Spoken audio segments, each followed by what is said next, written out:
आप सबका स्वागत है आज के लेक्चर में। आज के लेक्चर में हमारा टॉपिक है फ्रूट। चैप्टर है हमारा morphology of flowering plants.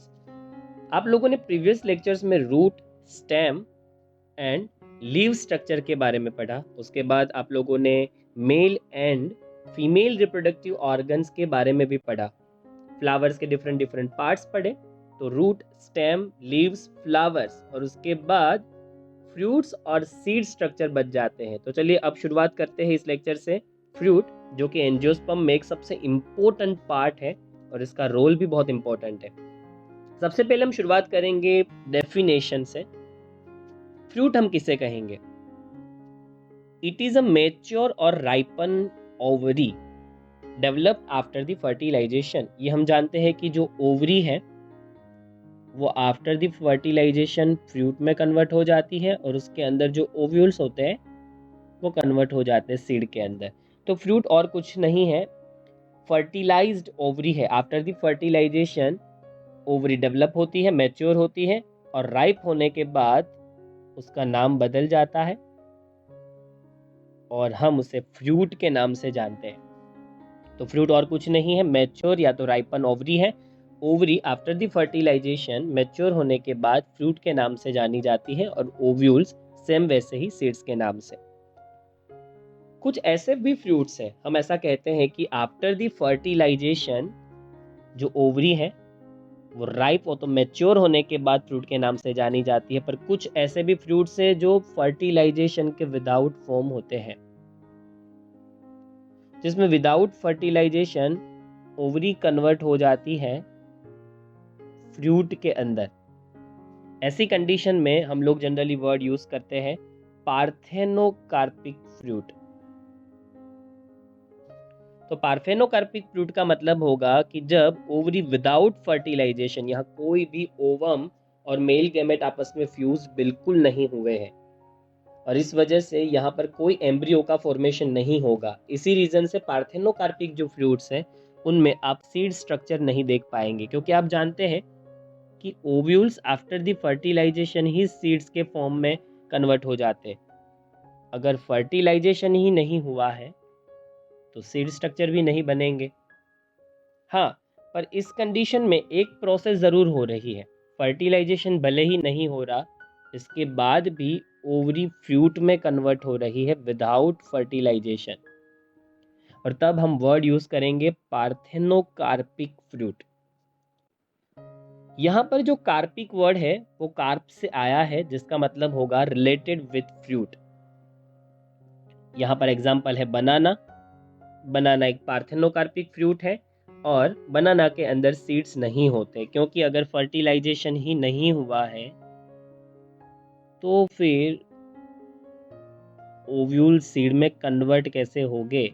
Without fertilisation ovule seed में कन्वर्ट नहीं हो सकते। यही रीजन है कि पार्थेनोकार्पिक फ्रूट्स में आपको सीड्स देखने को नहीं मिलते। एग्जाम्पल बनाना है। पार्थेनोकार्पिक फ्रूट्स के और भी बहुत सारे एग्जाम्पल है, पर एक एग्जाम्पल इसका बनाना है। आगे बढ़ते हैं। अब फ्रूट के स्ट्रक्चर की तरफ आगे बढ़ना है हमें।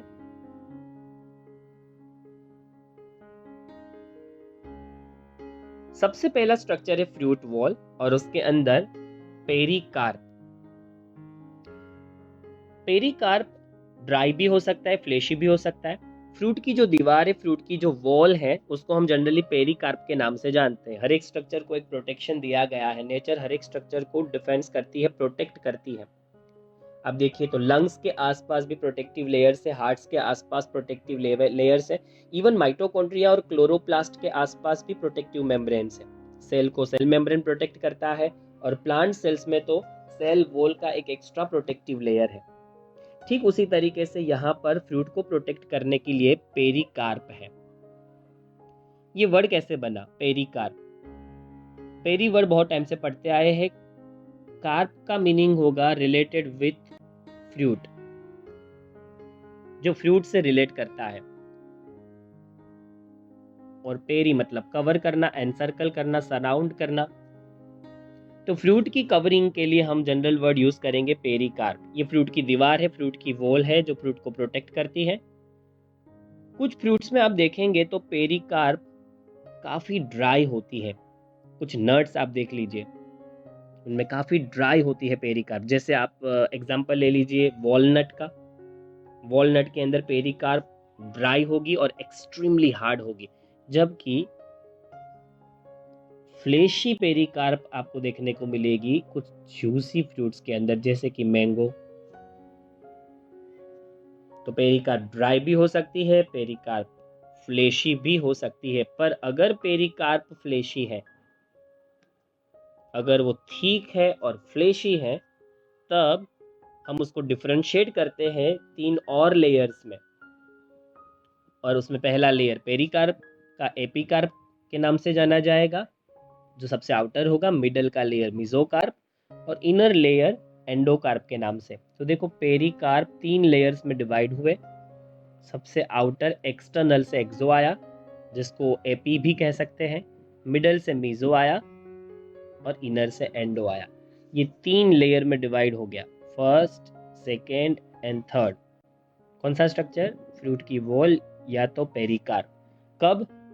जब पेरिकार्प थिक और फ्लेशी होता है, तभी वो 3 लेयर में डिवाइड होता है। अब याद रखिए, यहाँ पर सबसे आउटर लेयर का नाम हम लोग एपिकार्प कर रहे हैं। जहाँ एपी का मतलब होगा एन सर्कल करने वाला, कार्प मतलब रिलेटेड विथ फ्रूट, सबसे आउटर है। एक्सोकार्प मतलब ही एपिकार्प, देखिए सबसे आउटर है।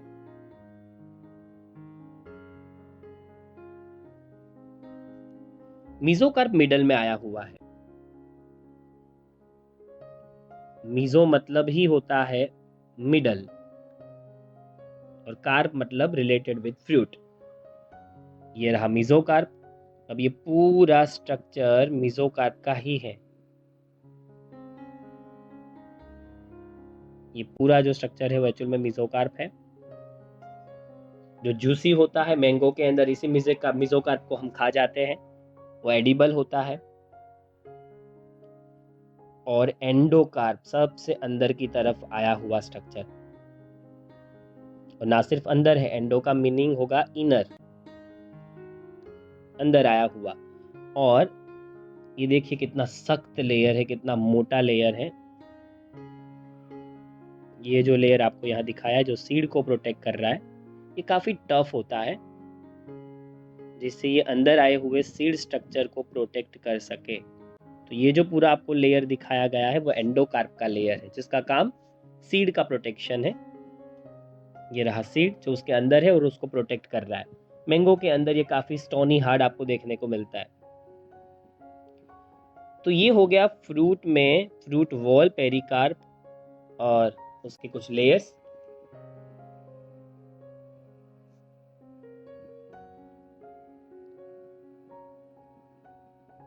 ड्रूप, फ्रूट में ड्रूप टाइप के फ्रूट्स किसे कहा जाता है? फ्रूट्स में बहुत से टाइप्स हैं, जैसे कि ड्राई फ्रूट्स, फ्लेशी फ्रूट्स, और फ्लेशी में भी ड्रूप है।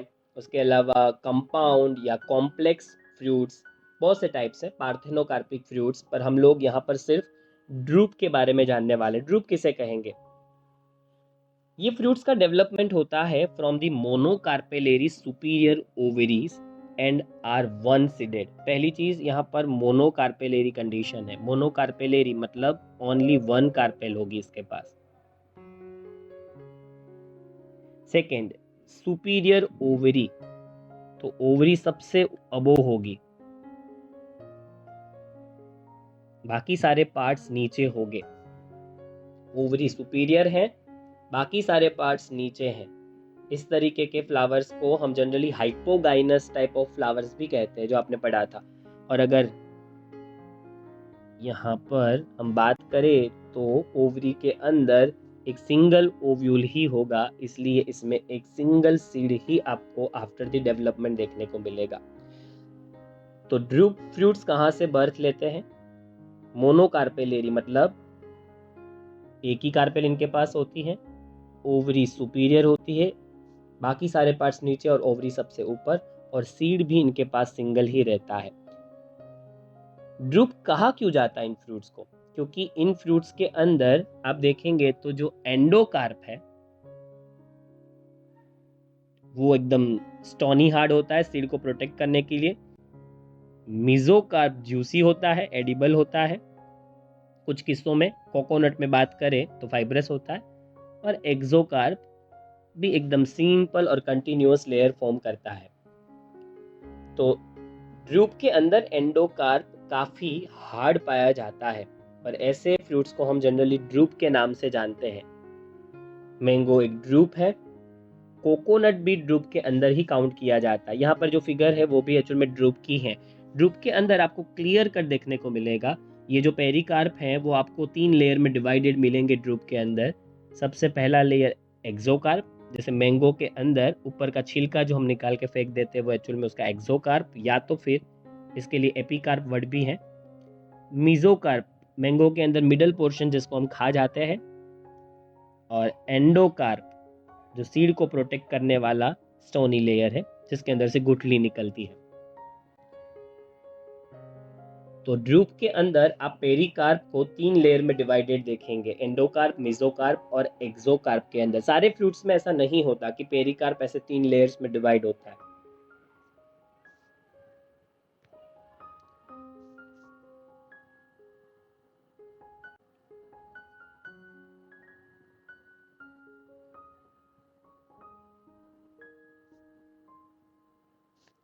जैसा कि मैंने आपको बताया, pericarp is well differentiated into the following types.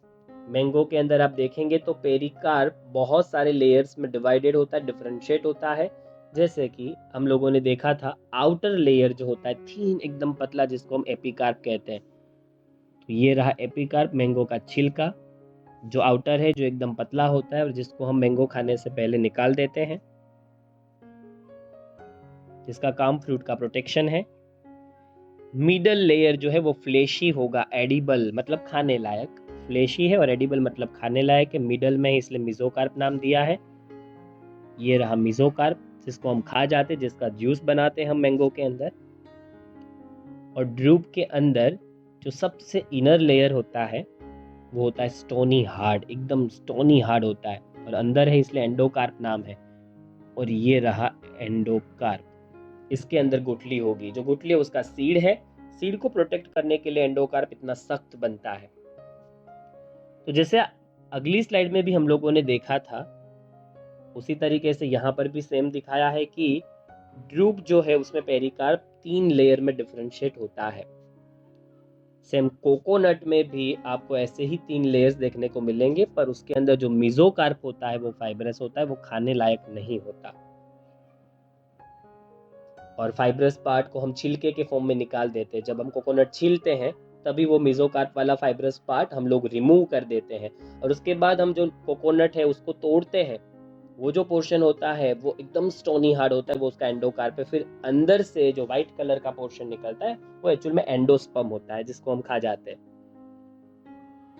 उसी स्टोनी हार्ड लेयर जो एंडोकार्प है उसी के अंदर व्हाइट पोर्शन छुपा हुआ है और अंदर कोकोनट वाटर भी है। डिटेल में हम लोग स्टडी करेंगे इसके बारे में 12 साइंस के अंदर। तो यहाँ तक जो स्ट्रक्चर था वो फ्रूट का था, जिसमें आपने फ्रूट स्ट्रक्चर को देखा, उसका फॉर्मेशन कैसे होता है वो देखा, पेरिकार्प देखा, उनके लेयर्स किस तरीके से डिफरेंशिएट होते हैं ये भी देखा। बस यहाँ तक है फ्रूट, और नेक्स्ट लेक्चर में एक नए टॉपिक के साथ हम आएंगे, मिलेंगे। तो चलिए यहाँ खत्म करते हैं इस लेक्चर को और मिलते हैं नेक्स्ट लेक्चर में एक नए टॉपिक के साथ। आप सब